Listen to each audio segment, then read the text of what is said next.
because we got to fund Modi's war, okay? The road to peace runs at least partly right through New Delhi.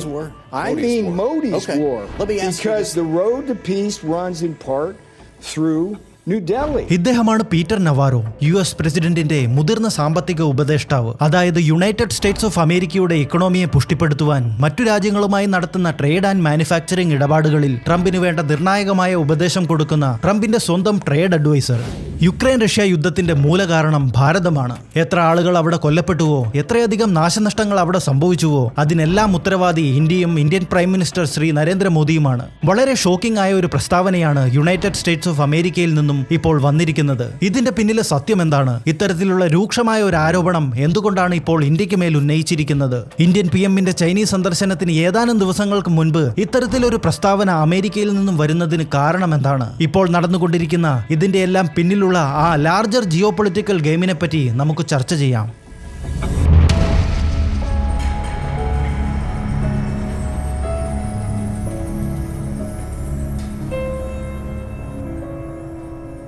ഏതുവിധേനയും United States of അമേരിക്കയെ profitable ആക്കുക എന്ന ലക്ഷ്യത്തോടു കൂടിയാണ് രണ്ടാം തവണ ഇപ്പോൾ ഡൊണാൾഡ് ട്രംപ് ഭരണത്തിലേറിയിരിക്കുന്നത്. അതിനുവേണ്ടി നിരവധി പദ്ധതികൾ മെനയുകയും ചെയ്തിട്ടുണ്ട്. അതിന്റെ ഒന്നാം ഘട്ടമാണ് നാം ഇപ്പോൾ കാണുന്ന ഈ താരിഫിന്റെ പേരിൽ കാട്ടിക്കൂട്ടുന്ന കെയോസ് മുഴുവൻ. അമേരിക്കൻ ട്രഷറി സെക്രട്ടറിയായ സ്കോട്ട് ബെസന്റിന്റെ വാക്കുകളിൽ നിന്നും അത് നമുക്ക് വ്യക്തമാകും. President Trump's tariff policies have begun the process of reorienting our international economic relations. ഇദ്ദേഹത്തിന്റെ വാക്കുകൾ അനുസരിച്ച് tariff policies have began the process. അതായത് ഇപ്പോൾ നടക്കുന്ന ഈ താരിഫ് കെയോസ് മുഴുവൻ ജസ്റ്റ് ഒരു തുടക്കം മാത്രമാണ്. പതിറ്റാണ്ടുകൾക്ക് മുമ്പ് US തന്നെ നിർമ്മിച്ച നിലവിലുള്ള ഇന്റർനാഷണൽ ട്രേഡിംഗ് സിസ്റ്റത്തെ മുഴുവൻ മാറ്റി എഴുതുക എന്ന വലിയൊരു പദ്ധതിയുടെ ആദ്യത്തെ പടി മാത്രമാണിത്. അത് ഒരു പരിധിവരെ US വിചാരിച്ച രീതിയിൽ തന്നെ മുന്നോട്ട് പോകുകയും ചെയ്തിരുന്നു. എന്നാൽ പ്രശ്നം വന്നത് ഇന്ത്യയുടെ കാര്യത്തിലാണ്. ഒരു നെഗോസിയേഷനായി ട്രംപ് പല രീതിയിൽ ഇന്ത്യക്ക് മേൽ സമ്മർദ്ദം ഏൽപ്പിക്കുവാൻ ശ്രമിച്ചു. റഷ്യൻ ഓയിലായിരുന്നു ഇവരുടെ മുഖ്യ ആയുധം. റഷ്യൻ ഓയിലിനെ ഇമ്പോർട്ട് ചെയ്യുന്നു എന്ന പേരിൽ ഇന്ത്യക്ക് മേൽ അഡീഷണൽ 25% താരിഫ് കൂടി, അതായത് ടോട്ടൽ 50% താരിഫ് ഏർപ്പെടുത്തി. എന്നിട്ടും യൂറോപ്പിനെ പോലെ അല്ലെങ്കിൽ മറ്റു ലോകരാജ്യങ്ങളെ പോലെ അമേരിക്കയുടെ സമ്മർദ്ദത്തിന് മുമ്പിൽ ഇന്ത്യ വഴങ്ങിയില്ല. മറുഭാഗത്ത് റഷ്യൻ ഓയിൽ വാങ്ങിക്കുന്നത് ഒട്ടും നിർത്തിവച്ചില്ല എന്ന് മാത്രമല്ല, US ചിന്തിച്ചതിനെല്ലാം വിപരീതമായി റഷ്യയോടും ചൈനയോടും കൂടുതൽ അടുക്കുകയാണ് ഇന്ത്യ ചെയ്തത്. ഇതുകൂടാതെ ഇത്തരത്തിൽ റഷ്യയിൽ നിന്നും വാങ്ങിക്കുന്ന ക്രൂഡ് ഓയിലിനെ ഇന്ത്യൻ റിഫൈനറികളിൽ തന്നെ സംസ്കരിച്ച് ഇതേ പാശ്ചാത്യ രാജ്യങ്ങൾക്ക് വിറ്റുകൊണ്ട് ഇന്ത്യ കാശുണ്ടാക്കുകയും ചെയ്തിരുന്നു. ഇതിനെതിരെയും പ്രതികരിച്ചുകൊണ്ട് US ഇപ്പോൾ മുന്നോട്ട് വന്നപ്പോൾ ഇന്ത്യൻ വിദേശകാര്യമന്ത്രിയുടെ പ്രതികരണം ഇതിൽ ഇത്തരത്തിലായിരുന്നു. Look, it's funny you have people who work for a pro-business American administration accusing other people of doing business. Okay, that's really curious. But here's the point. If you have a problem buying oil from India, oil or refined products, don't buy it. Nobody forced you to buy it. I mean, but Europe buys, America buys. So you don't like it, don't buy it. എത്ര casually അതേസമയം കോൺഫിഡന്റോട് കൂടിയാണ് Indian വിദേശകാര്യമന്ത്രി ഇവിടെ സംസാരിക്കുന്നത് എന്ന് നോക്കുക. അതായത് തുടക്കത്തിൽ തന്നെ ട്രംപിന്റെ പദ്ധതികൾക്ക് ഇന്ത്യ ഒരു വിലങ്ങുതടി ആയിരിക്കുകയാണ്. കയ്യിലുള്ള കാർഡുകളെല്ലാം US ഇതിനകം ഇന്ത്യക്കെതിരെ പ്രയോഗിച്ചു നോക്കി. ആദ്യം 25% താരിഫ് ഏർപ്പെടുത്തി. അതിനുശേഷം റഷ്യൻ ഓയിൽ പർച്ചേസ് ചെയ്യുന്നു എന്ന് പറഞ്ഞ് അഡീഷണൽ 25% കൂടി, മൊത്തം 50% താരിഫ്. ഇനി ഇതിന്റെ മേൽ 100%മോ 200%മോ താരിഫ് ഏർപ്പെടുത്തിയാലും അതിലൊരു അർത്ഥവും ഉണ്ടാകാൻ പോകുന്നില്ല. കാരണം 50% കൊണ്ട് തന്നെ അമേരിക്കൻ മാർക്കറ്റ് ഇവിടെ ഇന്ത്യക്ക് മുമ്പിൽ അടഞ്ഞു. എന്നാൽ USA ഇപ്പോൾ വേണമെങ്കിൽ ബാക്കിയുള്ള ഇലക്ട്രോണിക് ഐറ്റംസിന് മേൽ കൊടുത്തിട്ടുള്ള എക്സംഷനെ എടുത്തു മാറ്റിക്കൂടെ? ഫാർമസ്യൂട്ടിക്കൽ സെക്ടറിനെ, ജനറിക് മെഡിസിൻസിനെ താരിഫിന്റെ പരിധിയിൽ കൊണ്ടുവന്നുകൂടെ? IT സർവീസുകളെ ബാൻ ചെയ്തുകൂടെ എന്നൊക്കെ നിങ്ങൾ ഇപ്പോൾ വേണമെങ്കിൽ ചിന്തിച്ചേക്കാം. എന്നാൽ ട്രംപ് വിചാരിച്ചാലും അത് നടക്കാൻ പോകുന്നില്ല. അതർവൈസ് ഇതിനുള്ളിൽ തന്നെ ട്രംപ് അവിടെയും താരിഫ് ഏർപ്പെടുത്തിയാനെ. ഇന്ത്യയെ കൂടാതെ മറ്റൊരു ഓപ്ഷൻ ഏതൊക്കെ മേഖലകളിലാണോ അമേരിക്കയുടെ മുമ്പിൽ ഇപ്പോൾ ഇല്ലാത്തത്, അല്ലെങ്കിൽ അത്തരത്തിൽ താരിഫ് ഏർപ്പെടുത്തുന്നതോടെ USAയിൽ ഇൻഫ്ലേഷൻ കൂടുവാൻ സാധ്യതയുള്ള ഉൽപ്പന്നങ്ങളെ മാത്രമാണ് ഇവിടെ ഒഴിവാക്കിയിരിക്കുന്നത്.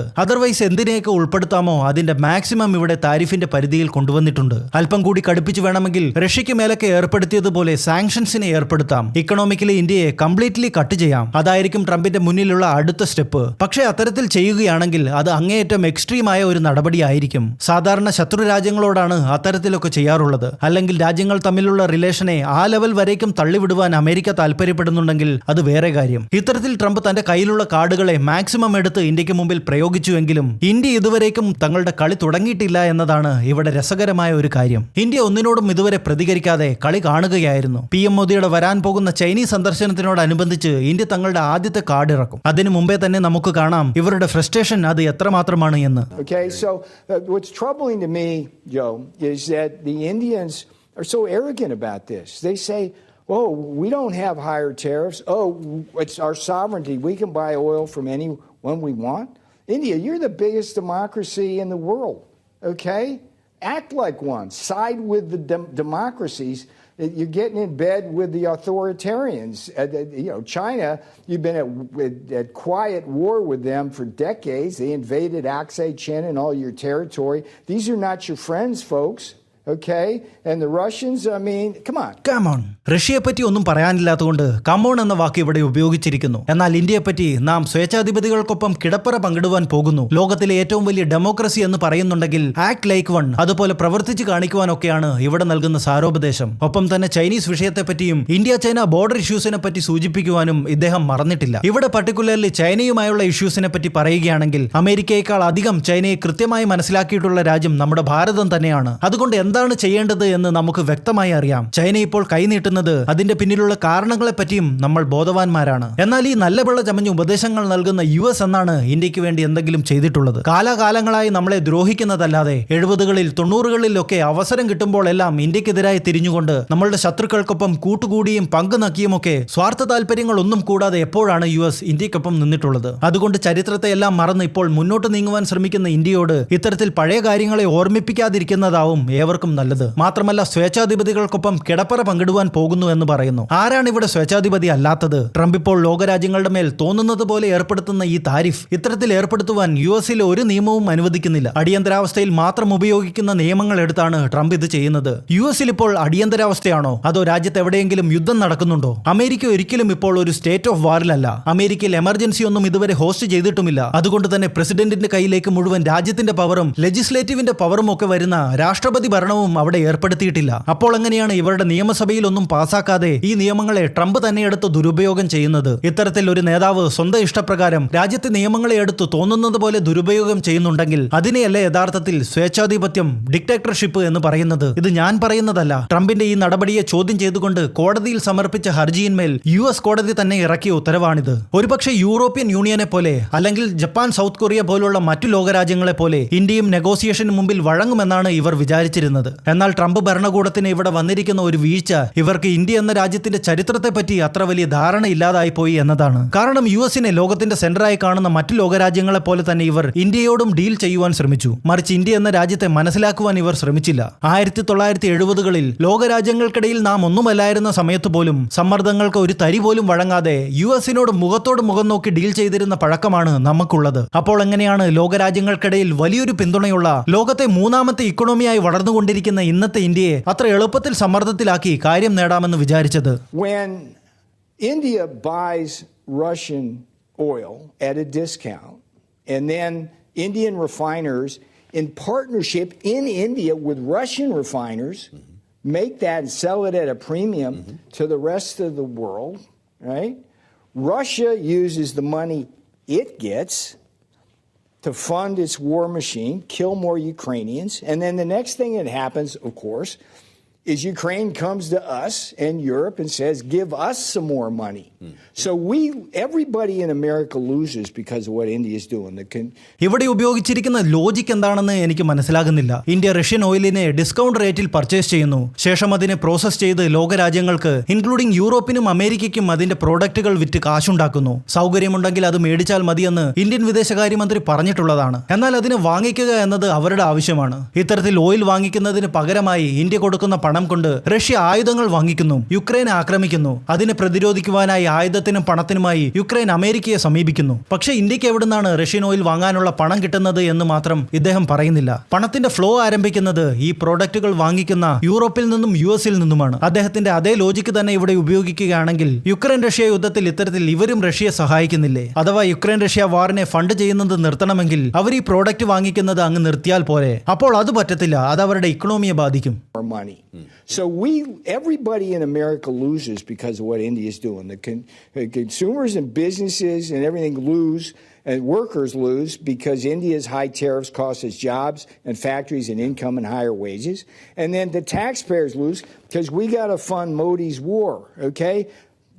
The road to peace runs at least partly right through New Delhi. War? I mean Modi's okay. war. Let me ask because you the road to peace runs in part through New Delhi. I mean, that's a lot of money. ഇത്തരത്തിൽ നിരവധി കാര്യങ്ങളെ നിരത്തിക്കൊണ്ട് India കാരണം അമേരിക്കയിലെ workers, consumers, ബിസിനസ്മാൻമാർ, tax payers എല്ലാവരും പരാജയപ്പെടുകയാണ്. കാരണം നമുക്ക് Modi's വാറിന് fund ചെയ്യേണ്ടി വരുന്നു. ആങ്കർ ഇവിടെ ഒന്ന് തിരുത്തുവാൻ ശ്രമിച്ചു. പുടിൻസ് വാർ എന്നല്ലേ ഉദ്ദേശിച്ചത്? അല്ല, മോഡീസ് വാർ തന്നെയാണ്. കാരണം ഇതിന്റെ എല്ലാത്തിനുമുള്ള പരിഹാരം ഡൽഹിയിൽ നിന്നുമാണ് ഉണ്ടാകേണ്ടത് എന്നാണ് ഇദ്ദേഹം ഇവിടെ അവസാനം പറഞ്ഞു വെക്കുന്നത്. ഇത്തരത്തിൽ നമുക്ക് കാണാം USA പ്ലാനുകൾ ഇന്ത്യ കാരണം തുടക്കത്തിലെ തന്നെ മുഴുവൻ പാളിയിരിക്കുകയാണ്. ഇന്ത്യ കാണിച്ച ഈ മാതൃക ലോകരാജ്യങ്ങളെ മുഴുവൻ ഇൻസ്പയർ ചെയ്തിട്ടുണ്ട് എന്നതിൽ സംശയമില്ല. ബാക്കി രാജ്യങ്ങളും ഇത്തരത്തിൽ ഇന്ത്യയെ പിന്തുടർന്നാൽ പിന്നെ US അവിടെ വെട്ടിലാകും. കഴിഞ്ഞ വീഡിയോയിൽ നാം ചർച്ച ചെയ്തതുപോലെ ജർമ്മൻ ചാൻസലർ ഇക്കാര്യത്തിൽ ഇന്ത്യയെ പരസ്യമായി പിന്തുണച്ചുകൊണ്ട് മുന്നോട്ട് വന്നിരുന്നു. ശേഷം ഇപ്പോൾ ജപ്പാനിൽ നിന്നും വരുന്ന വാർത്തകൾ അനുസരിച്ച് നെഗോസിയേഷന് വേണ്ടി US പോകുവാനുള്ള പദ്ധതികൾ ജപ്പാൻ ഡെലിഗേറ്റ്സ് ഇപ്പോൾ താൽക്കാലികമായി ഉപേക്ഷിച്ചിരിക്കുന്നു എന്നാണ് കേൾക്കുന്നത്.